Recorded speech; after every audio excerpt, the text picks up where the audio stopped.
another short one.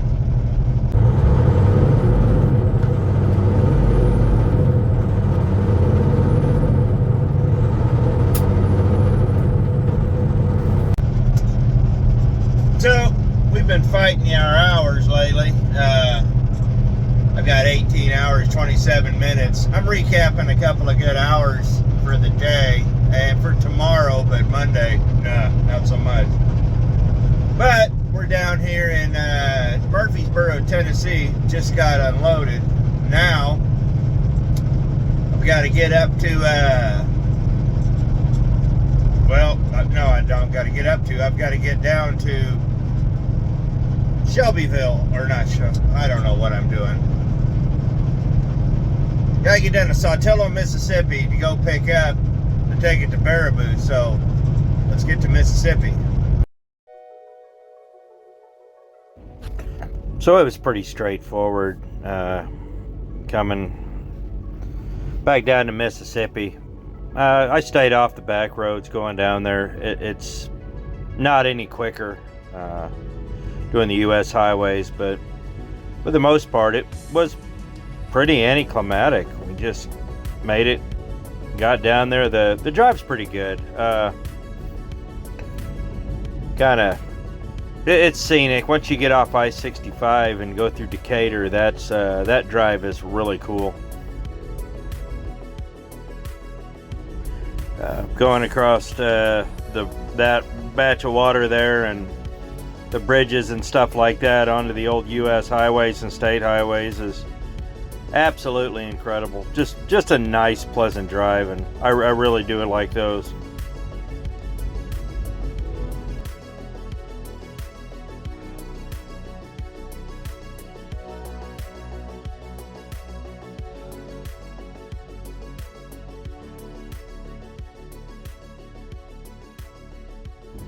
But we made it in without tearing too much stuff up. These roads are a little rough, but hey, you do what you got to, I guess. Well, from here, these furniture places are,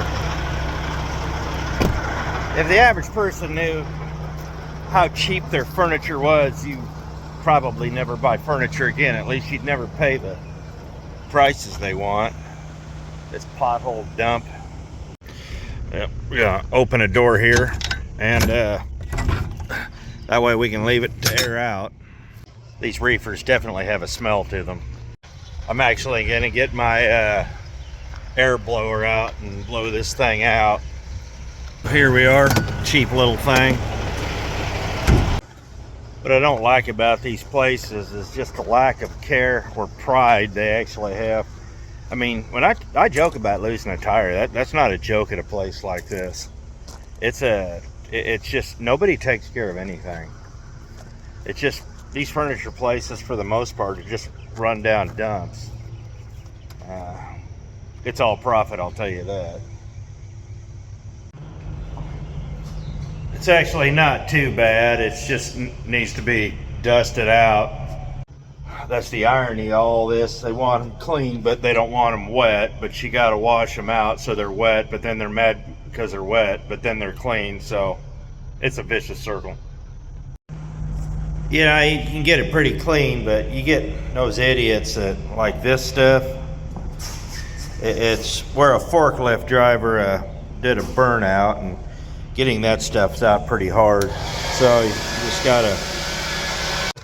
So now we gotta walk over to the mailbox and find our paperwork. Get this thing dropped, and I gotta grab that one right over there. See, it doesn't look that bad, but that's about a 6-inch bump right there with a pothole on one side. And that's a really big hole right there. Oh look, somebody left the mailbox open. And everything's, well, predictably wet. Damn it. Alright,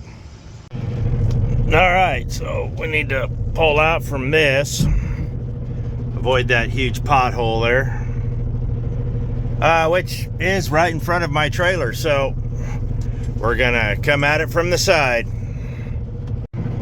So we'll just have to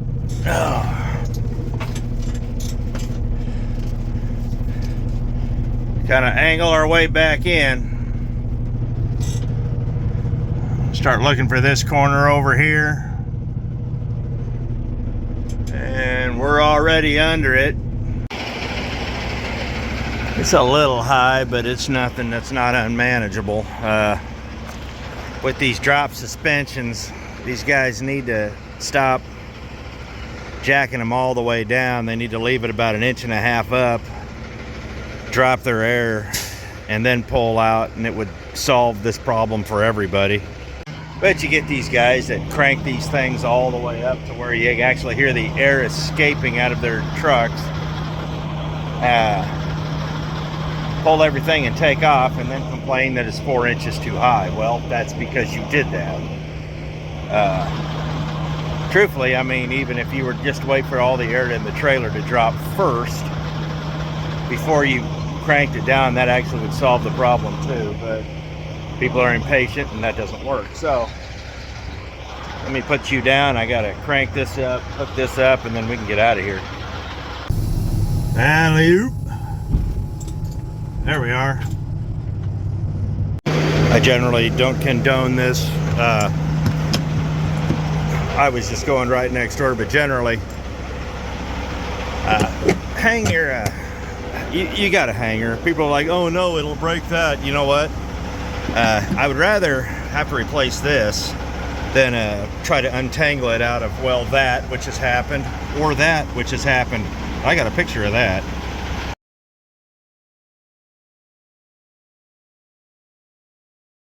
It wasn't me, because I learned my lesson untangling them out of a drive shaft.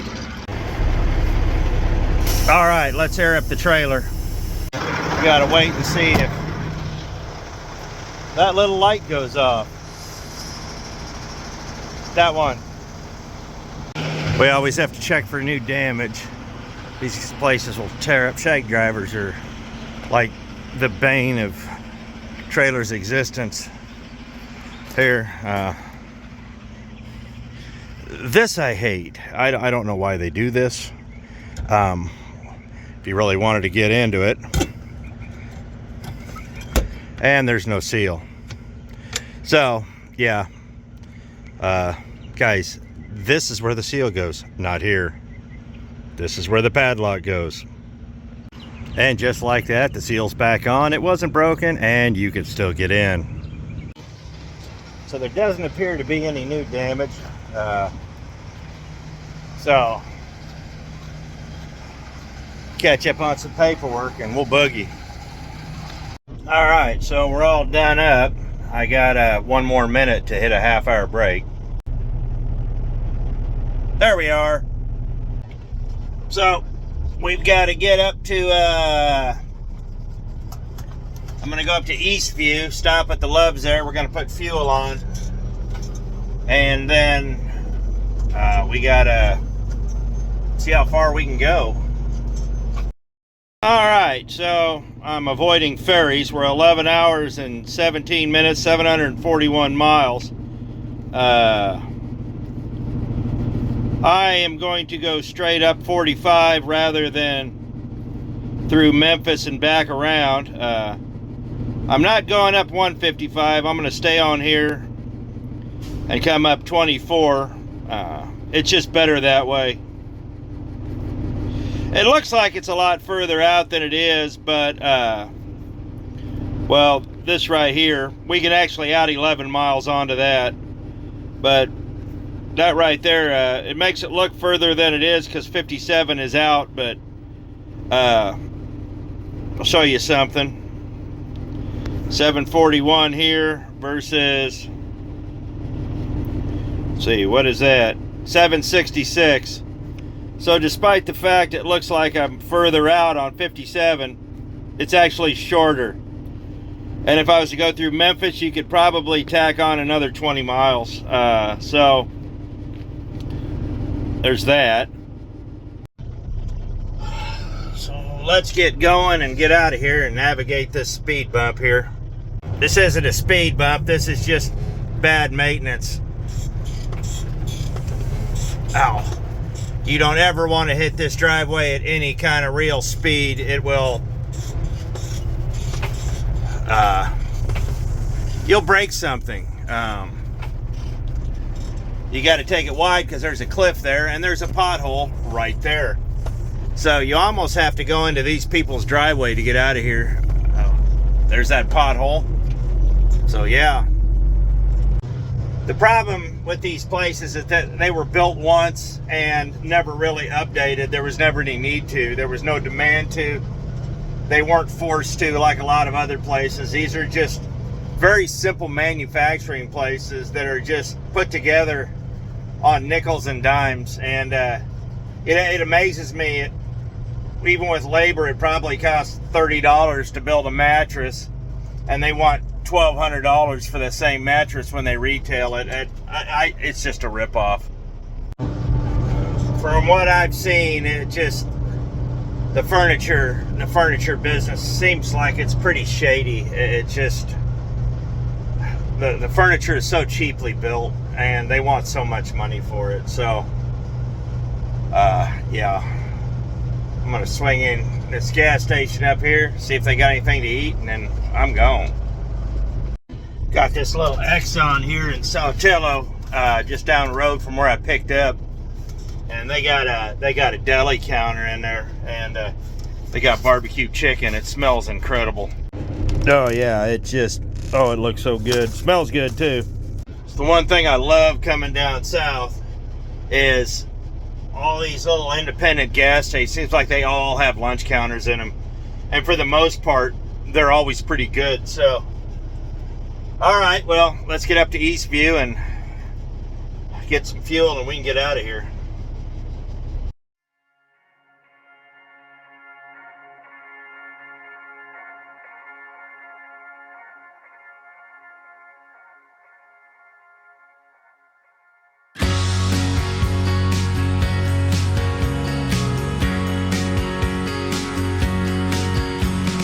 Up with the dawn, I look out to a brand new horizon,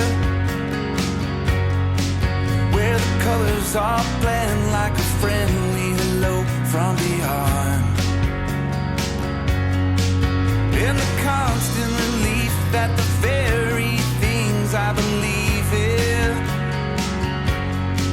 are all here when I wake, and they wait for me when I am gone. I'm on my way back to you, just like you wanted me to. I stayed away long. Made it to Eastview. Got the app going. I gotta wait for this guy to, I don't know what he's doing. Ooh, we got this going. Got the other one going. They had a def spill over here and it's everywhere. I'll get it up there to 135. My OCD won't allow this. That's better.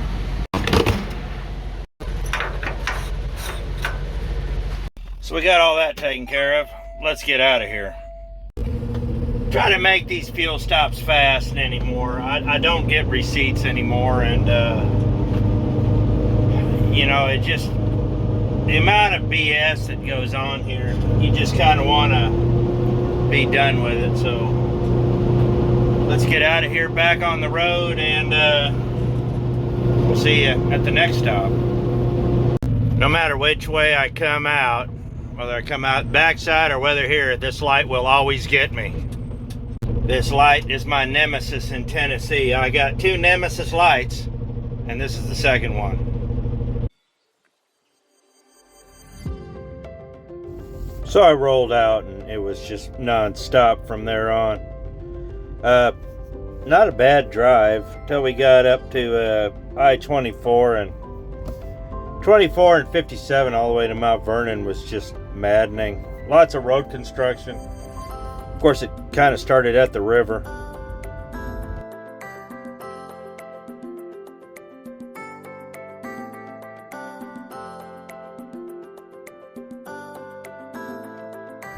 US 45 basically out of Tupelo all the way up to Paducah is actually an incredible drive.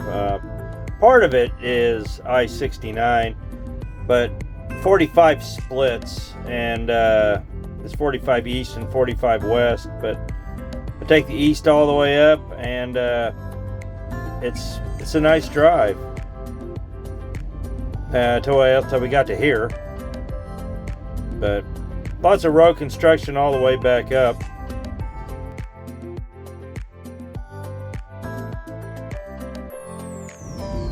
But we made it through without too much fear and loathing, and got up here to Effingham.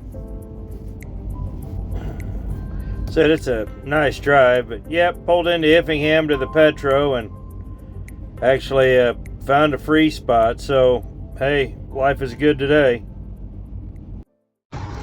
So I made it here to Effingham. Actually got me a free spot that you can't see because the sun's there. It was basically, we drove non-stop from basically Eastview, Tennessee all the way here at 5 hours and 35 minutes. So that was nice. I didn't record me getting out of the truck or anything because, well, I had to run to the bathroom. And I had to pee. Anyhow, so we made it here. Went next door to that Chaser's and had a really good dinner. It's part of why I stop here isn't because of the Petro, it's because of the bar and grill next door. They do a really good job. So we're gonna pack it in for the night, and we'll catch you in the morning.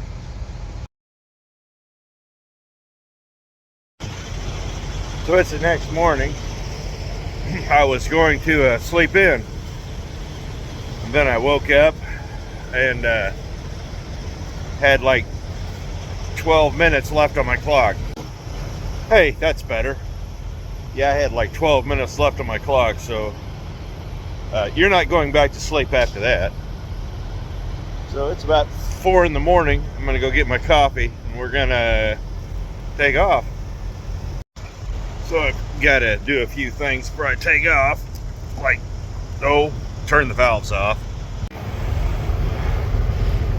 If you don't shut them off, they tend to start leaking in the back. For some reason, this fitting here leaks. I don't know why. It seems like they all do it. And the colder it gets, the worse it gets.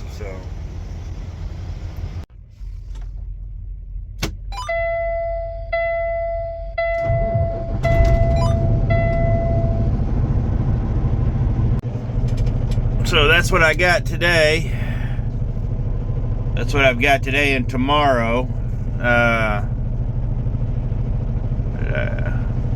am 6 hours out.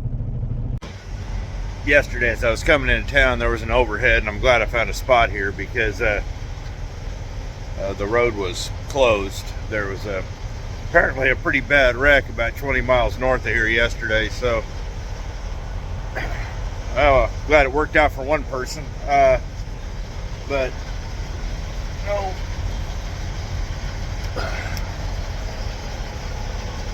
Sure the tires. So why do people kick the tires and whack the tires rather than putting an air check on the tires like they tell us to? Well, it's actually really simple. These Schrader valves and those little aftermarket extensions they put on get so bad so quick if you hit it with the little pressure gauge as much as they're telling you, you're gonna have a flat tire every week.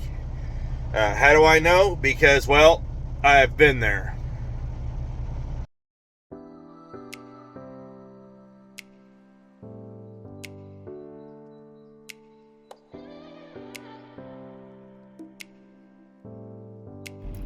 One of the things I really like about driving in the morning is I do like watching the sun come up. It's always nice. So it's kind of relaxing, especially on a Sunday morning. There wasn't hardly anybody out, and just really had a very nice morning.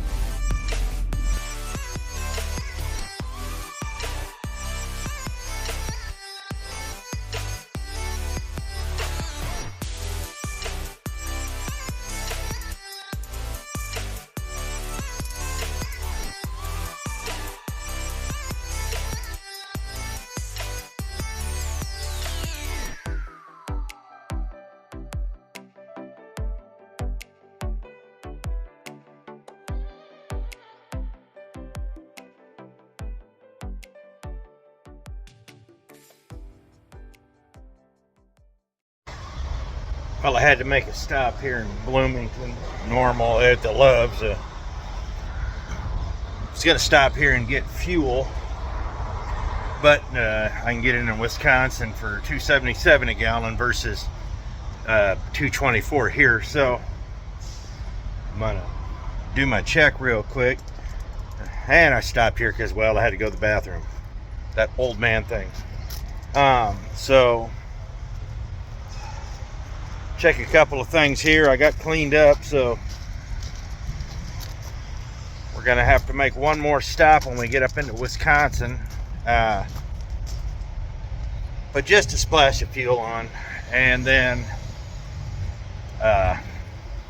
get delivered. Now, I've been asked why I don't fill up in Minnesota.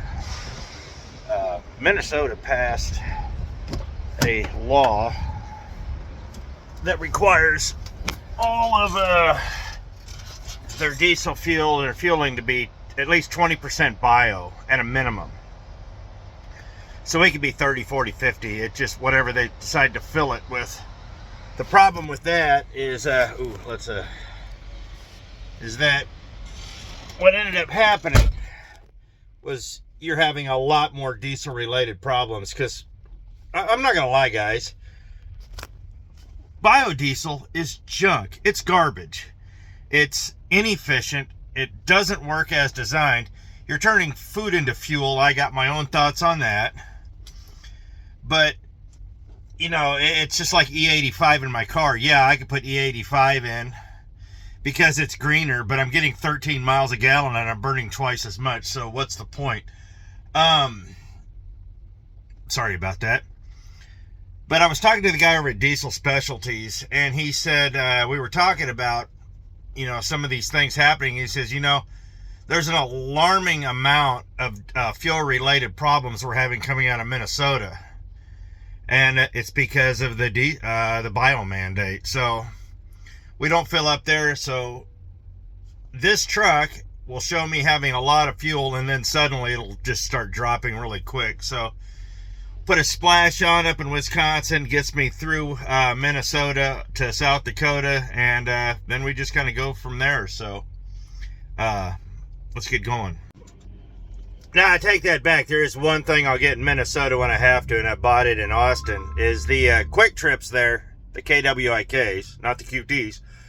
They have number 1, so I've put number 1 in there when it gets really cold. Man, about the last 5-6 years, that's just been the sum of that. So, all right, now we can get going.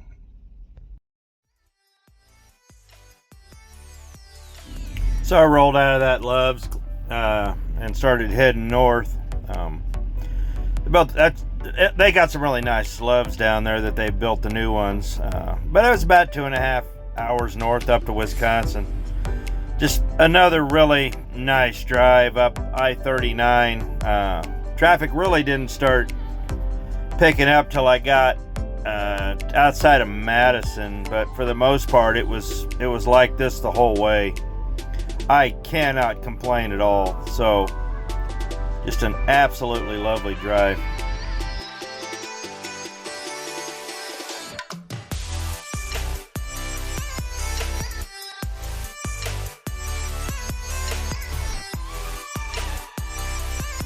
Got across the border, like I said, it just opened up and made it into the Loves fairly easily. Open bays, the whole ordeal, rolled in, got my fuel, all was good. Couldn't complain. Can't complain at all today.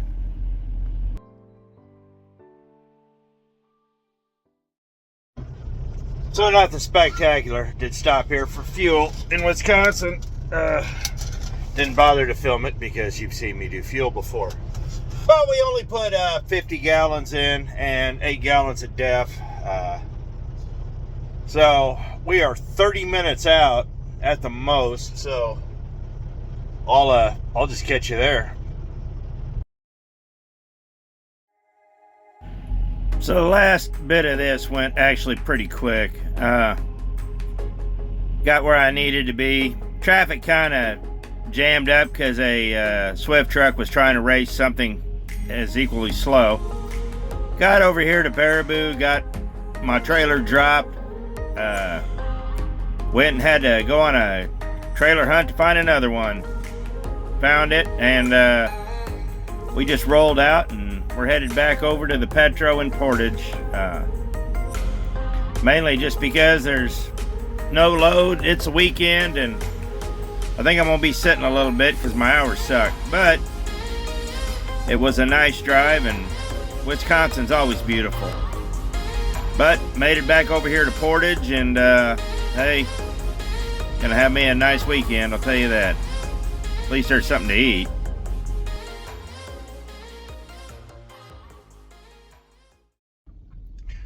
So I made it over here to Petro in Portage, Wisconsin. Not a bad place.